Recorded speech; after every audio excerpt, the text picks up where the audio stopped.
البدع والأهواء، أهل البدع العقائدية وأهل البدع السياسية. نقول بيننا وبينكم السلف، بيننا وبينكم الكتب، كان فيقول البدع بيننا وبينكم. بسم الله الرحمن الرحيم. الحمد لله الذي أرسل رسوله بالهدى ودين الحق ليظهره على الدين كله وكفى بالله شهيدا. أشهد أن لا إله إلا الله وحده لا شريك له إقرارا به وتوحيدا، وأشهد أن محمدا عبده ورسوله صلى الله عليه وعلى آله وسلم تسليما مزيدا لا نبي بعده. إخواني في الدين, أعزني wa a'azzakumullah jami'an wa barakallahu fikum. Sebelum kita melanjutkan bacaan terhadap 300 hadis sahih muttafaqun alaih yang dipilihkan dari kitab Riyadhus Shalihin, dikumpulkan oleh Syekh Abdullah Al-Riyani asbahullah. Hadis yang terakhir kita baca disetorkan terlebih dahulu, satu hadis yang berisikan tentang dimakruhkannya berjalan dengan satu sandal, imma dipakai dua-duanya atau dilepas dua-duanya. Seperti biasanya setorkan serentak berbarengan. Barakallahu fiik. Tafadhalu.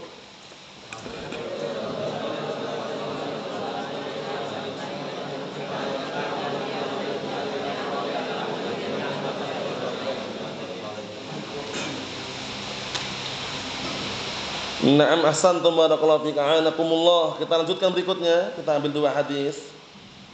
Qala al-muallifu asbahullah, disimak baik-baik, serius, fokus.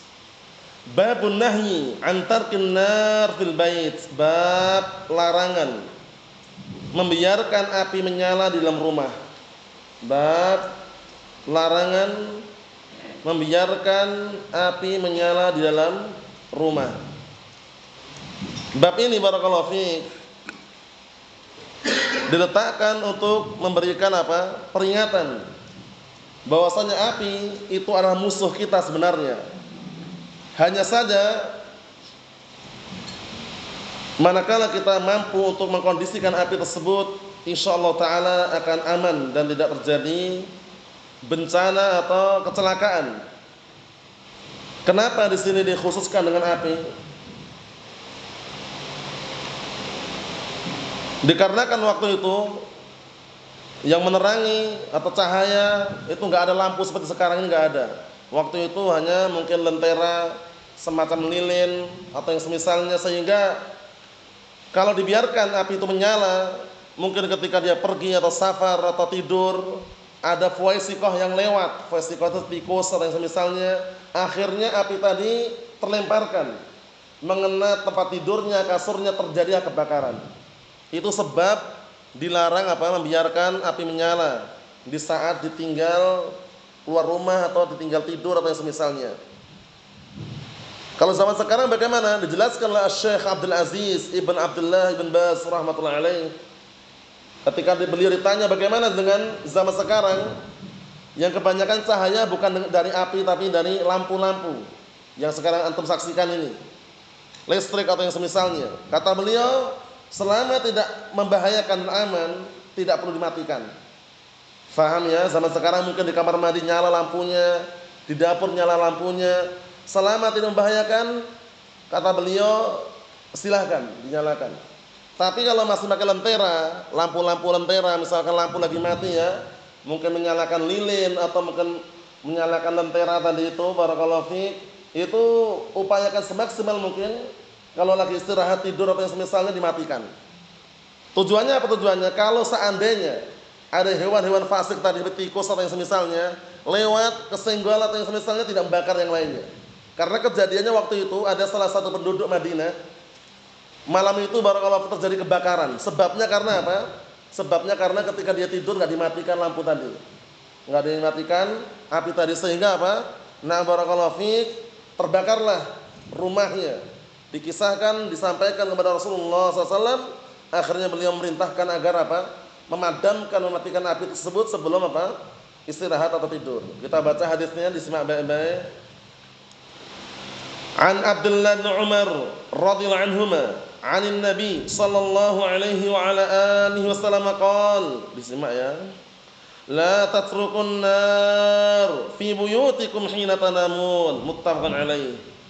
Artinya, dari hadisnya Abdullah bin Umar radhiyallahu anhuma, Abu Abdurrahman, dari Rasulullah SAW beliau berkata, janganlah kalian meninggalkan api menyala di rumah-rumah kalian ketika kalian tidur. Hina tanamun, ketika kalian tidur. Dijelaskan para ulama, kenapa kok dilarang membiarkan dan juga barakallahu fiik meninggalkan api menyala tersebut, karena khawatir terjadi kebakaran atau yang semisalnya. Karena yang namanya hewan fasik itu kan nggak paham, tikusnya nggak paham.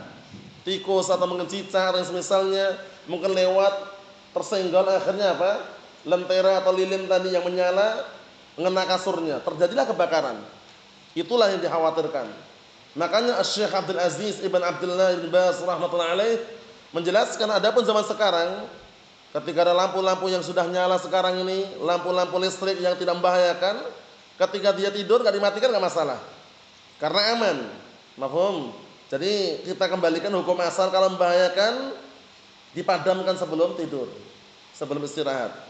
Ini menunjukkan bahwasanya agama Islam ini dibangun di atas jalbul manafi' wa daf'ul madhar, mendatangkan manfaat dan kebaikan serta menolak perkara yang membahayakan. Buktinya masalah api saja, masalah lentera atau lilin yang menyala aja, Rasulullah perintahkan agar dipadamkan api tadi sebelum dia tidur. Sebelum dia tidur. Mafhum? Tujuannya agar tidak terjadi kecelakaan berupa kebakaran atau semisalnya. Nah, yang berikutnya, simak baik-baik. An Abi Musa radhiyallahu anhu qala, ihtaraqa baitun bil Madinah ala ahlihi min al-lail, fahudditha bi sya'nihim an-nabi sallallahu alaihi wa ala alihi wasallam qala, inna hadhihi an-nar innama hiya aduwwun lakum fa idza nimtum fa'atfi'uha ankum. Muttafaqun alaih. Artinya, disimak baik-baik. Dari hadits Nabi Musa al-Asy'ari anhu, beliau namanya Abdullah bin Qais al-Asy'ari anhu. Beliau sahabat yang mulia yang dikaruniai suara yang indah. Sebagaimana Rasulullah SAW katakan kepada beliau, laqad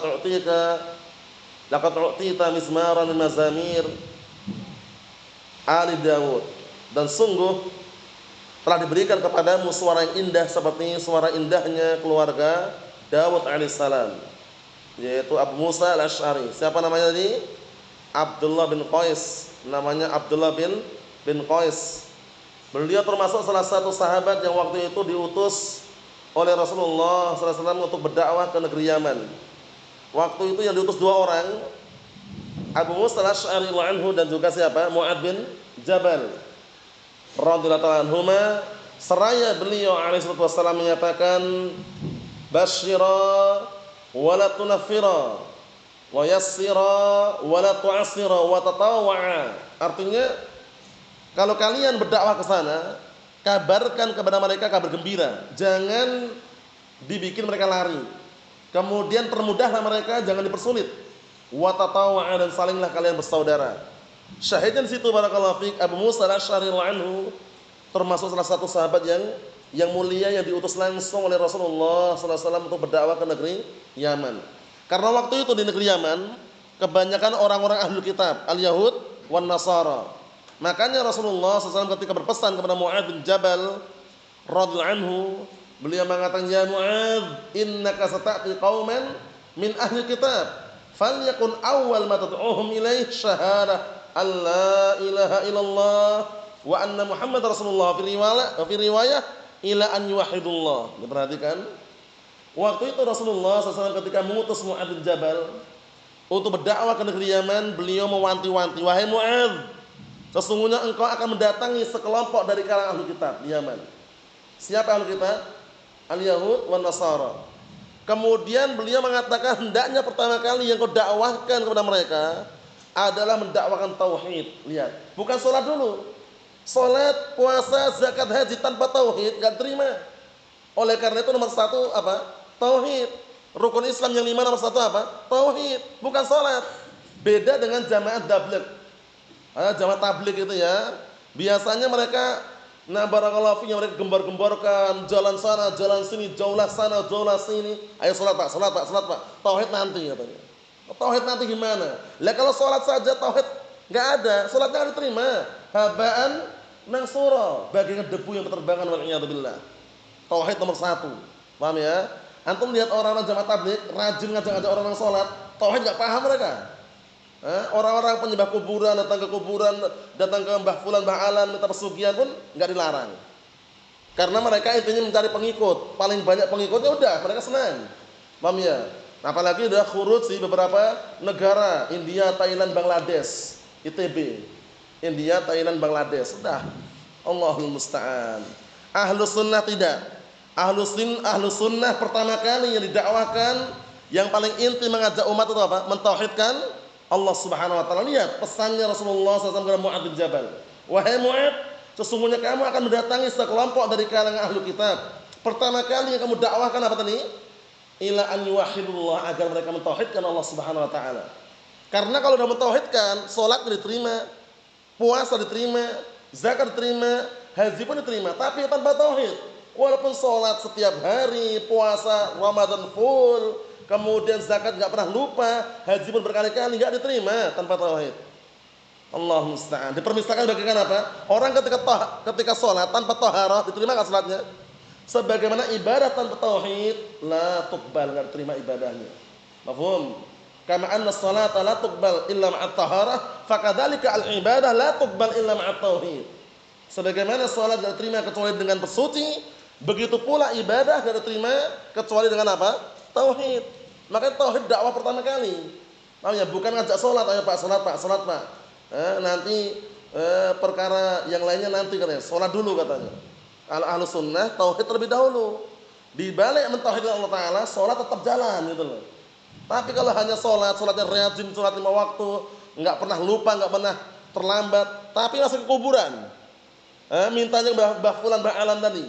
Bagaimana San? Diterima enggak salatnya? Kalau enggak mentauhidkan enggak terima. Eman-eman kan ibadahnya. Na'am, Allahul musta'an. Syahidnya apa barakallahu fiik? Sahabat yang mulia ini Abu Musa al-Asy'ari radhiyallahu anhu, Abdullah bin Qais, beliau termasuk sahabat yang pernah diutus ke Yaman bersama Mu'adz bin Jabal radhiyallahu anhu. Beliau dikenal dengan suara yang sangat merdu, mizmar min mazamir ali Daud, diberi suara yang sangat indah sebagaimana suara indahnya keluarga Daud alaihissalam. Kita lihat kisahnya. Qala, beliau berkata, pada suatu malam waktu itu, pada suatu malam terjadi kebakaran. Salah satu penduduk di Madinah, katakannya gitu. Ihtaraqa baitun bil Madinah ala ahli minal lail. Pada suatu malam terjadilah kebakaran kepada salah satu penduduk Madinah. Fahudditsa bi sya'nihimun Nabi sallallahu alaihi wasallam, kemudian diceritakan, dikabarkan kejadian tersebut kepada Rasulullah sallallahu alaihi wa ala alihi wasallam. Diperhatikan ya. Diceritakan, dikabarkan tentang kebakaran tersebut yang ada di Madinah. Qala, kemudian Rasulullah SAW ketika dikabarkan kejadian tersebut seraya berkata, inna hadhihin nar, sesungguhnya api ini, innama hiya aduwwun lakum, sesungguhnya api ini adalah musuh untuk kalian. Yang enggak tahu artinya diartikan, disimak hadisnya barakallahu fi, sibukkan yang lainnya nanti. Allahul musta'an. Inna hadhihin nar, sesungguhnya api ini, innama hiya aduwwun lakum, adalah musuh untuk kalian. Fa idza nimtum, apabila kalian tidur, fa'atfi'uha, maka padamkanlah api tersebut ankum dari kalian. Muttafaqun alaih. Sudah kami jelaskan tujuannya apa kalau dipadamkan apinya, agar tidak terjadi apa? Kecelakaan berupa kebakaran tadi. Jadi ketika tidur, kalau yang cahayanya masih api, mungkin lilin atau lentera, maka sebelum tidur dipadamkan terlebih dahulu, dimatikan. Adapun lampu-lampu yang sekarang antum saksikan dengan listrik modern apa yang semisalnya, kata Syekh Abdul Aziz Ibn Abdullah bin Baz rahmatullahi alaih, tidak perlu dimatikan karena aman. Paham ya? Aman dan juga apa? Tidak mengandung bahaya di situ. Itu kesimpulannya barakallahu fiikum. Dua hadis ini yang dihafalkan, setorkan pada pertemuan yang akan datang insyaallah taala. Nasallahu as-salamata wal afiyah walhamdulillahirabbil alamin.